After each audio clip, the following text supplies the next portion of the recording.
தலையெழுத்தை மாற்றும் சக்தி வாய்ந்த முருகன். நீங்கள் முருகனின் சோதனை காலத்தில் இருக்கிறீர்கள் என்றால் இந்த பொதுநலம் வீடியோவை இன்று முருகன் தான் உங்கள் கண்ணில் காட்டியிருக்கிறார்.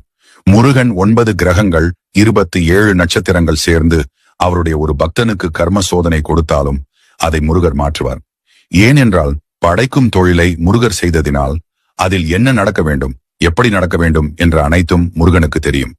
ஆதனால்தான் தன்னுடைய பக்தர்களுக்கு கடலை போல் அள்ளி அள்ளி கொடுக்கிறார். ஒருவரின் கர்மா எவ்வளவு மோசமாக இருந்தாலும் தன்னை நாடி வந்த உடனேயே சோதனையை அள்ளி கொடுத்து விடுவார் முருகன்.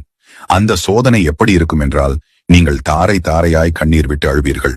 கண்ணீர் வந்தால் என்ன அர்த்தம்? உங்கள் கர்ம வினைகள் கரைகிறது அந்த கண்ணீரின் வழியாக.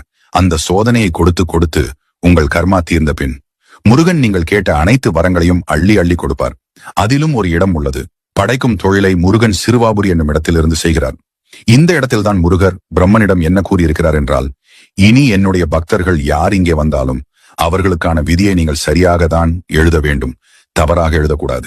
அப்படியே தவறாக எழுதினாலும் அவன் ஏன் பக்தன் என்றால் அதை நீ மாற்றி எழுத வேண்டும் என்று முருகர் பிரம்மனுக்கு உத்தரவு போட்டிருக்கிறார். இதுக்கு பிரம்மனும் சரி, அப்படியே செய்கிறேன் என்று உறுதி எழுதியிருக்கிறார். அப்படிப்பட்ட புனிதம் வாய்ந்த தளம்தான் இந்த சிறுவாபுரி அருள்மிகு ரீ பாலசுப்பிரமணிய சுவாமி திருக்கோவில். முருகன் தமிழ் கடவுள் மட்டுமல்ல, உலகம் எங்கும் முருகனுக்கு பக்தர்கள் உள்ளனர். உலகம் முழுவதும் முருகனுக்கு வழிபாடு செய்து கொண்டுதான் இருக்கிறார்கள். பல நூற்றாண்டுகளுக்கு முன்னரே முருகனை இந்திய மக்கள் வழிபட்டு வந்திருக்கிறார்கள். இதில் யாரும் அறிந்திராத ஒரு விஷயம் என்ன தெரியுமா? நம் தமிழ் கடவுள் முருகன் நிறைய ஆந்திர மக்கள்களின் குலதெய்வமாக இருந்திருக்கிறார். சிறுவாபுரி சென்று சொந்த வீடு வாங்க வேண்டும் என்று வேண்டினால் அப்படியே நடக்குமாம்.